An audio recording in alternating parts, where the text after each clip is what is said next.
Welcome, future dentists, to our focused look at the maxillary premolars, often called bicuspids for their two-cusp structure. These teeth play a vital role in the upper jaw, and understanding their anatomy and function is essential for anyone entering the dental field. These teeth sit between the canines and molars in the maxillary arch, acting as a bridge between tearing and grinding functions. Their strategic position allows them to transition the forces of chewing from the sharp canines to the broad molars, making them indispensable for efficient mastication.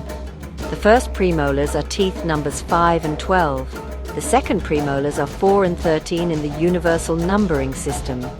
This numbering is crucial for accurate dental charting and communication among dental professionals. Maxillary premolars help tear food with their pointed buccal cusps and start the grinding process, making them essential for chewing.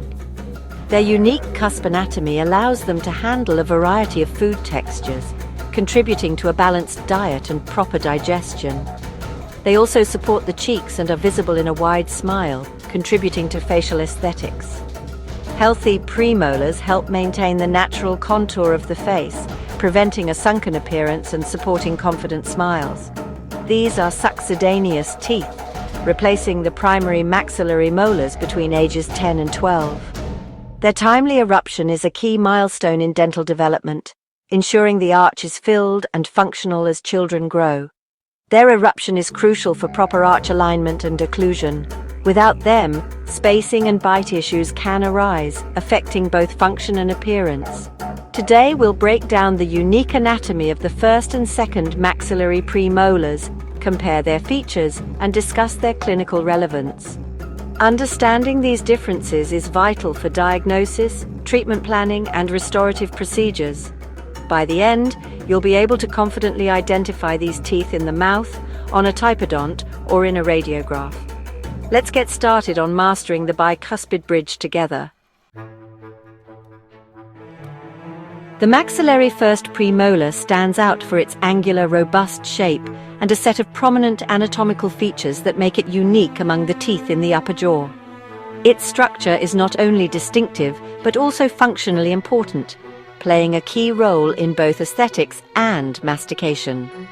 From the buccal aspect, the tooth presents a trapezoidal outline, characterized by a sharp, long buccal cusp and a distinct vertical buccal ridge that runs down the center, giving the tooth a striking appearance.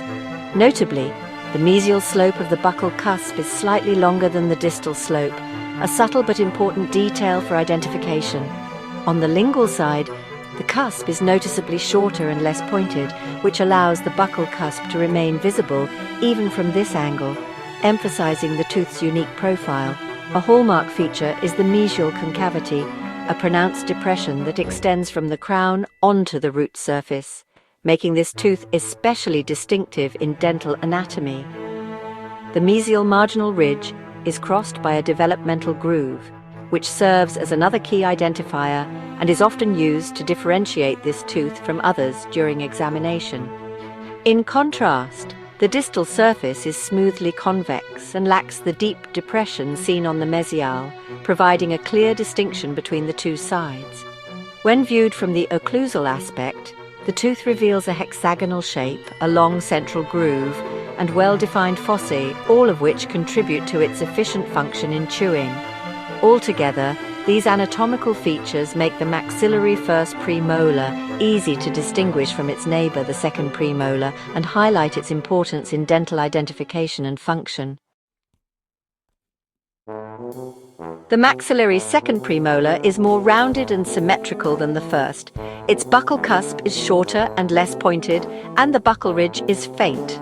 The lingual cusp is nearly as tall as the buccal, making the cusps appear almost equal. The crown is more ovoid and less tapered from buccal to lingual.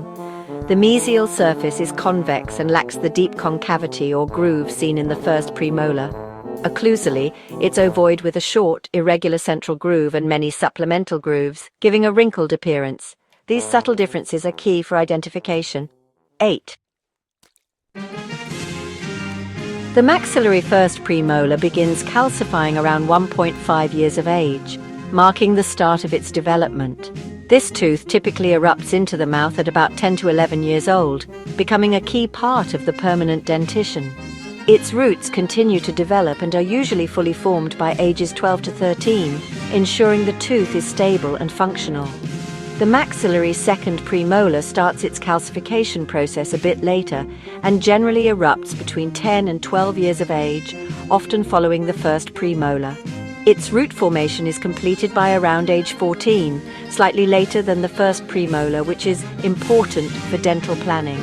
About 60% of first premolars have two roots, which can be seen clearly on dental radiographs and is a key feature for clinicians to recognize. The remaining first premolars have a single root, which is often bifurcated, making root canal treatment more complex in some cases. The second premolar, in contrast, almost always has a single root, over 85% of cases, making its anatomy more predictable for dental procedures.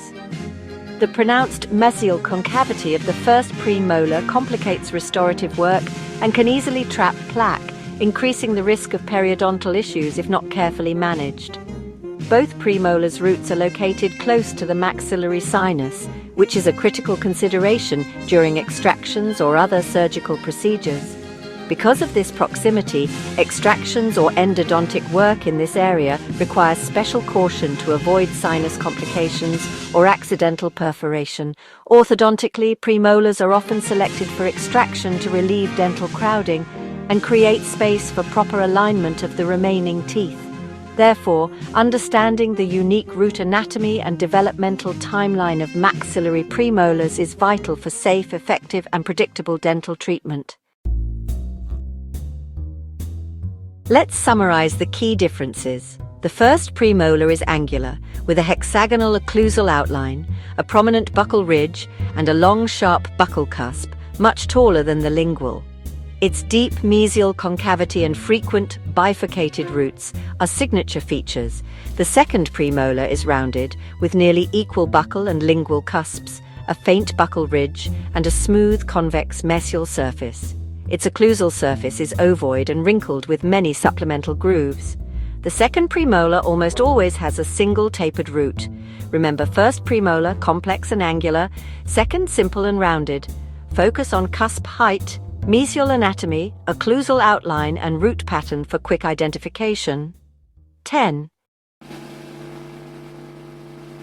Let's test your knowledge with two sample questions. Question 1. A premolar with a prominent buccal ridge, deep mesial concavity, and a shorter lingual cusp is most likely which tooth? Answer: permanent maxillary left, first premolar, tooth number 12. Question 2. Which feature best distinguishes the maxillary second premolar?